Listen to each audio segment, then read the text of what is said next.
Урматтуу мусулман туугандарым, бул жигит 3 жыл иштеп 3 насаат алган. Бирок бул 3 насааты ага миллиондогон пайдаларды алып келген. Азыркы учурда, азыркы тапта бизде дагы бар. Баткенден Бишкекке, Бишкектен Орусияга, айылдан шаарга иштегени жаш жигиттерибиз барат.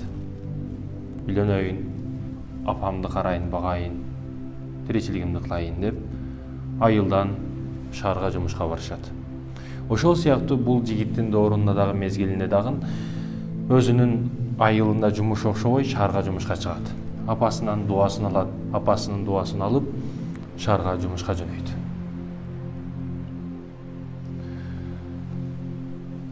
Шаарга жумушка келди. Шаар өзүнүн карга деп коет, каргалуу үндөрү менен, суук кабарлары менен өзүн күтүп алды. Жумуш жок. Шаарда жумуш табыш. Азыркы учурда биздин жаш жигиттерибиз Орусияга барган учурда тилден кыйналат, адрести билбейт, үйүн квартирасынын адресин билбейт, кыйналат. Ушул сыяктуу бул жигит да кыйналат өтө. Шаарда жумуш табыш кыйын. Акыры бир өзүнүн дилин билген кишиге жолугуп калат. Андан жумуш сурайт. Жумуш сураса ал үмүтсүз кайтарбай, жумуш жок дебестен бир библиотека караган, китепкананы караган адам бар. Ошого баргын, ага жумуш керек эле. Эгер жумуш ала элек болсо, ал жумушка алат сени деди. Айтканын кылып, китепкананын адресин башкасын алып, китепканага келди.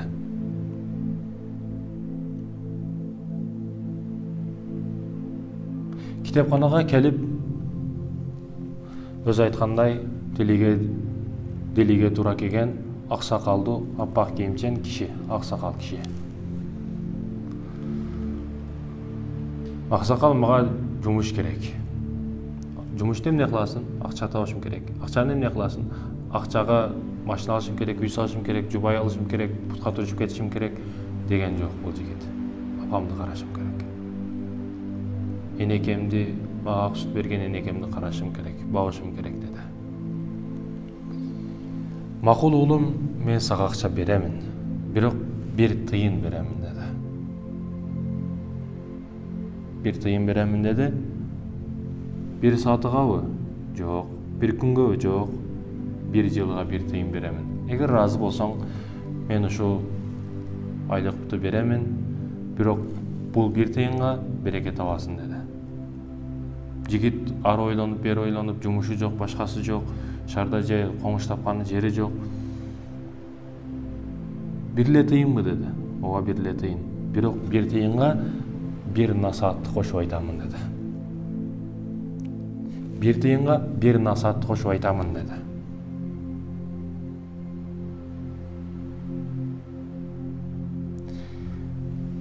Жигит эми ойлонушту баштады. Бир кеңеш, бир насаат деген эмне экен? Кандай кеңеш айтат экен бул?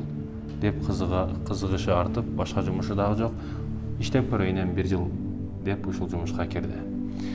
Китепканасын, китептерин чаңын арчыйт, колун жуат, башка иштерин кылат. Бош убакта китеп окуйт, ошентип күндөр айлар жылдарга алмашып, мезгил өтүп, бир жыл дагы өтүп кетти. Бир жыл өттү. Аксакалга келди.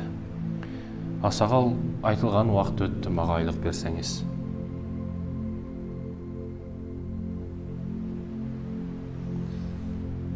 Аксакал убада кылган бир тыйынды берди.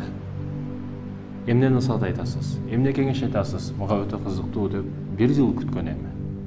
Бир насаатты бир жыл күткөн. Аксакал карап туруп, мага менин сага насаатым, кеңешим биринчи кеңешим. Аксакалдын биринчи кеңеши буга. Эмне болду? Өзүң билбеген жолго кадамыңды баспа. Билбеген нерсеңе, билбеген жериңе кадамыңды баспа деди. Келлең жетпейби, акылың жетпейби, парасатың жетпейби? Ал жака кадамыңды баспай эле кой. Деп насаатын айтты.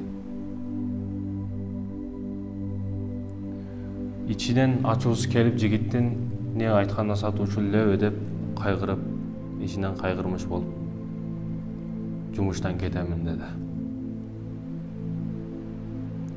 Жумуштан чыкты, башка иш караштырды, жумуш караштырды, бирок эч кандай жумуш тапкан жок. Макул, дагы 1 жыл иштейин. Аксакалдын алдына келди. Айлыкты көтөрбөйсүзбү? Жок, көтөрбөйм. 1 эле тыйын боюнча калат айлык. Бирок бир насаат айдан бошуп деди. Эмне кеңеш экен, эмне насаат экен кызыгышы дагы күчөп артып, дагы 1 жыл иштейин деди. Ошентип дагы 1 жыл аксакалдын алдында иштеди. Күнү келди. 1 жыл өттү, убакыт өттү. Аксакалдын алдына келди. Аксакал алдына келип, айтылган убакыт өттү. Аксакал, мага айлыгымды бериңиз. Эмне кеңеш бересиз? Эмне насаат бересиз деди. Аксакал карап туруп тыйынын берди да, экинчи сага айтыла турган насаатым, кеңешим, аманатка эч качан кыянат кылба деди. Аманатка кыянат кылба деди. Ушул эле кеңешпи? Ушуну эле бересизби? Буну баары берет го. Анда сага эскертүү болуп калды экинчи жолу.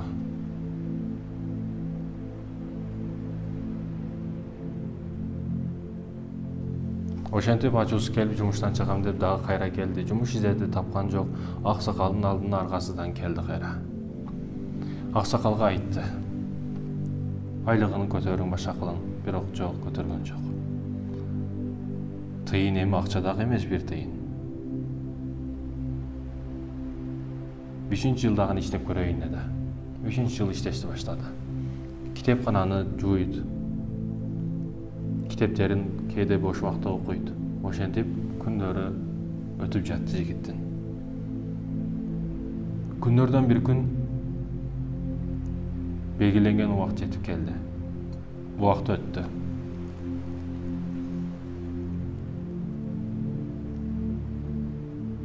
Убакыт өтүп белгиленген күн келгенден кийин аксакалга акчамды, тыйынымды бериңиз, мен кетейин деп жатам. Жердештерим үйүнө кайтып, айылдарына кайтып жатат айылдаштарым. Мен дагы ошолорго кошулуп үйүмө кайтсам дейм.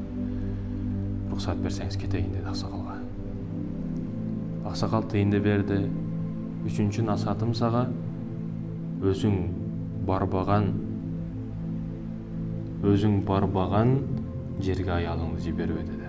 3-нчү кеңешим ушул деди сага. Сага менден, сага 3-нчү кеңешим өзүң барбаган жерге аялыңды жибербе деди. 3-нчү кеңешин айтты да дубасын берди. Бирок апаң үчүн менде белек бар, 2 күндөн кийин келип алып кеткин деди. Жигит макул болду. Ошентип кете турган күнү аксакалдын алдына келди. Аксакал мага убада бергенсиз, 2 нан берем дегенсиз. Ооба уулум, бул аманат, 2 нан сага. 2 нан сага аманат, апаң алып барып берген, энеңе апаң алып барып берген деп 2 нанды берди.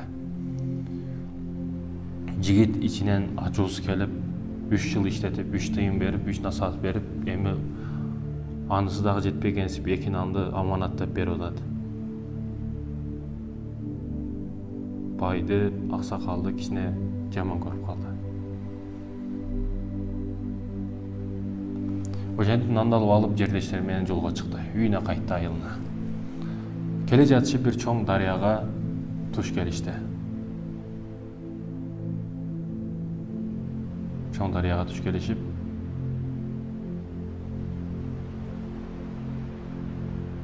баары чуркашып дарыядан өтүп кетебиз деп ойлошту. Бирок дарыяга жакын калган учурда жигитке аксакалдын насааты эсине түшүп кетти. Уулум, өзүң билбеген, акылың жетпеген жерге кадамыңды баспа деген аксакалдын насааты эсине түшүп, ал жерге чуркабай калды. Чуркаган жок. Бирок чуркаган достор ал жерде чөгүп өлдү.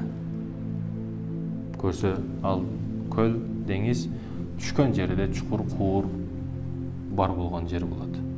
Ошол жерде чөгүп өлдү достор. Бирок бул тирүү калды. Тирүү калганын аксакалдын насаатын ойлоп, иштеген 1 жылыма 1 тыйыныма ыраазымын, аксакалга ыраазымын деди. Жолун улап кетишип жатышты. Баланын курсагы ачты. Бирок аманат деп берген, аксакалдын аманатка кыянат кылба деп берген экинчи насаатын амал кылып, нанга тийген жок, курсагын нан менен тойгузган жок, жеген жок. Апам алып барам нанды деди. Ошентип нанга тийген жок. Азыр дагы жок эмес мындайлар, кичине иш баштасаң, башка баштасаң келип алып акча бересиң, башка бересиң дегендер жок эмес. Ошол учурда дагы жолду тосуп, каракчылык кылган каракчылар дагы болгон. Булар дагы айылына келип жатып шаардан иштеп акчалуу болуп келишет. Келишип жаткан учурда каракчылар чыгып, досторун бардыгын тоношуп, кантип эле сенде акча жок? Кантип эле акча болбосун сенде? Деп баягыны сураштырды, тыраштырды дегендей. Издештирди. Бирок анда акча чыкпады. Муну жакшылап деп келе ургула 3 жыл бекер жүрүп келиптир деп. Ошентип бул жигит достору акчасыз калды. Мен аманатка кыянат кылган жокмун. Мен дагы досторумдун катарында, досторум да менин катарында болуп калды. Кыйналып иштегендер дагы менин катарында болуп калды деди. Үйүнө келди. Апасына жолукту. Апасы өтө кайгырды, өкүндү. Балам 3 жыл иштеп, бекерге иштеп келипсиң, бир кадан акча иштеп алып келген жоксуң деп кайгырды, өкүндү, өксүдү. Эчтеке жок үйдө, эчтеке жок уулум. Ошол учурда баягы аксакал берип жүргөн 2 нан эсине түштү. Апа сизге 2 нан бербеген аманат деп аксакал. Ошо нанды алып жейле деп нанды сындырса ичинен толтура алтын чыкты. Алтын тыйындар чыкты. Экинчи нанды сындырды. Экинчисинен дагы бир канча алтын тыйын тупур башка байлыктар чыкты. Муну көрүп кубанды, жүзүгө жылмайып келди, сүйүндү.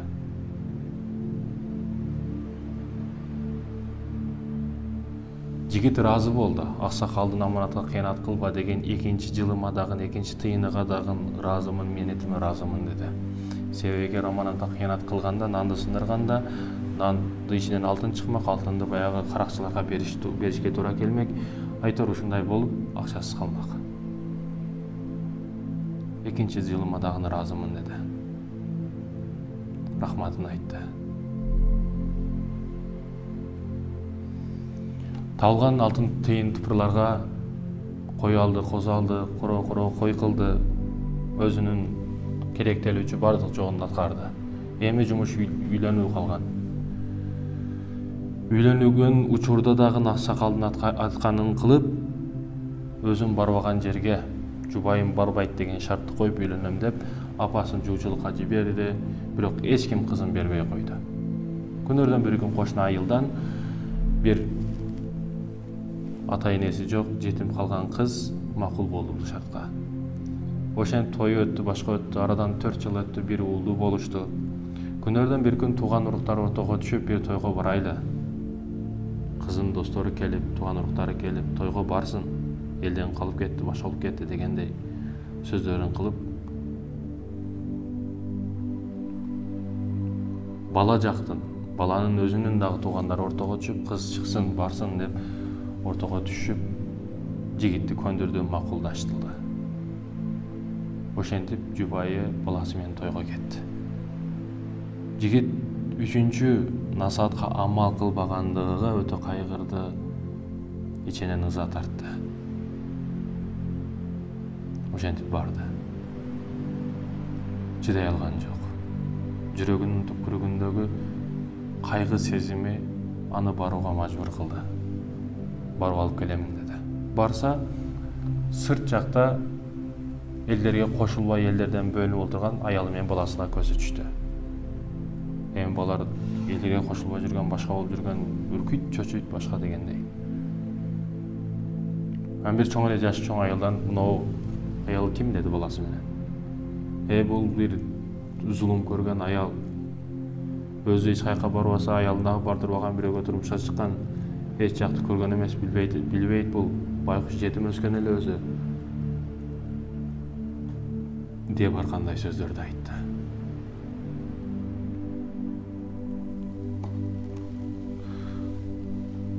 Эгер макул болсоңуз тыйынын акчасын берем, мага ушул аялга жолуктуруң деди. Макул, мен жолуктурам, акчасын бересиң, акысы бар муну дагы, акчасын берсең жолуктурамын деди. Түнү менин алдыма келесиң, бөлмөсүңө киргизем сени деди. Макул болду. Жигит да ал учурда баягы атайын маска, ар кандай тоолуу кийимдерди кийип алып, өзүнүн аялынын бөлмөсүнө кирди. Аял аркылуу, чоң аял аркылуу кирип барды. Өзүнүн аялына тийишти баштады.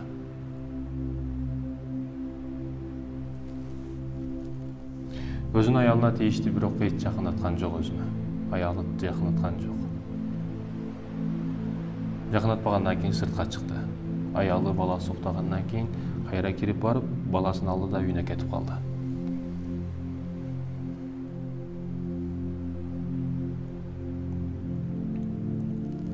Таң атты. Таң аткан учурда аялы туруп караса баласы жок. Тууган уруктары баары турду, ызы-чуу башталды. Ортого түшүп, ушунча жыл дегенде араң аялын алып чыксак, анда баласы уурдалды, баласы жок эми деп ар кимдин ар кандай кеңештер чыгышты баштады. Бирөөсү айтты, үйдү жагып жиберели, балаңыз дагы ошол жакта күйүп кетти деп айтып коебуз. Ошондой десек ишенет деди. Ошентип бардыгы макул болуп үйгө от коюшту. Үй күйүп кетти. Аялы туугандары аялын алып үйүнө кайтып келишти жигиттин. Жигиттин эшигин ачып, үйдүн эшигин ачып кирип келсе, үйүнөн күйөөсү чыкты, жигит чыкты. Башка жагынан баласы чуркап, апа деп чуркап келди. Өзүнүн көйнөгүн асылды.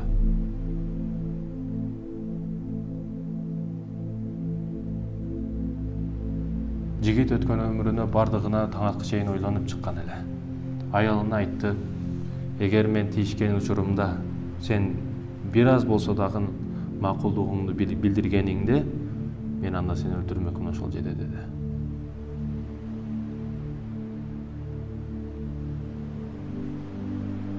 Ооба, урматтуу мусулман бир тууганым, албетте ушундай. Бул насааттар бардыгы билет, бирок амал кылыш үчүн бир насаатка бир канча жыл кыйынчылык, эмгек керек. Окуядан окуя, кыссадан кысса ушул, бул окуялардын ичинде толтура окуя бар.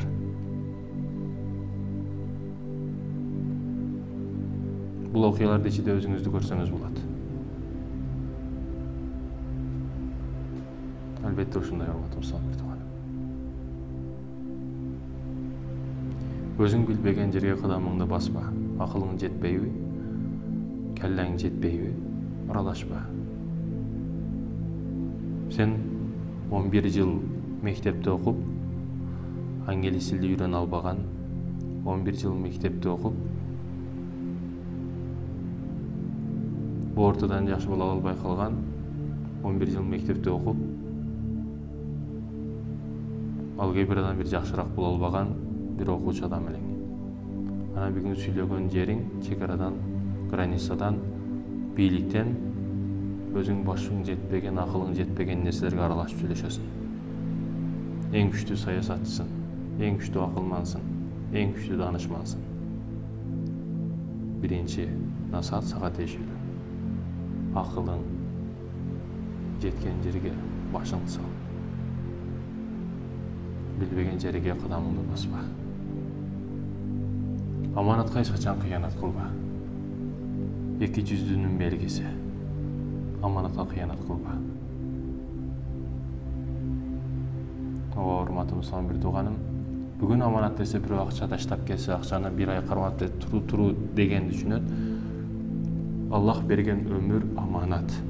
Туура жакка пайдаланбасаң, аманатка кыянат кылган болосуң. Бүгүн канчалардын өмүрү кафелерде, болбогур клубтарда, болбогур телефон, сериалдардын алдында өтүп кетип жатат. бул аманатка кыянат болуп эсептелет.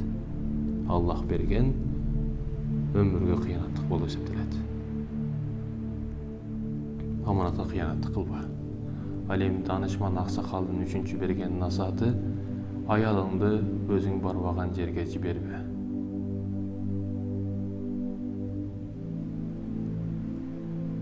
Өзүң жибербе. Өзүң барбаган жерге жибербе.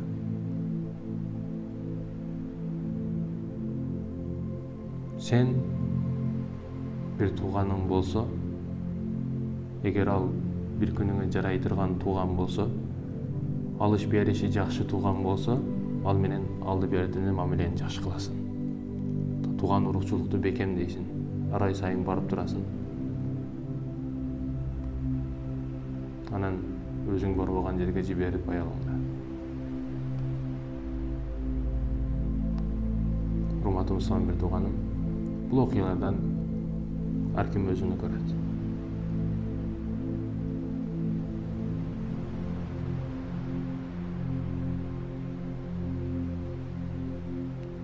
Өзүң билбеген жерге кадамыңды баспа, аманатка кыянаттык кылба. Өзүң барбаган жерге аялыңды жибербе. Ассаламу алейкум, рахматуллахи ва баракатух.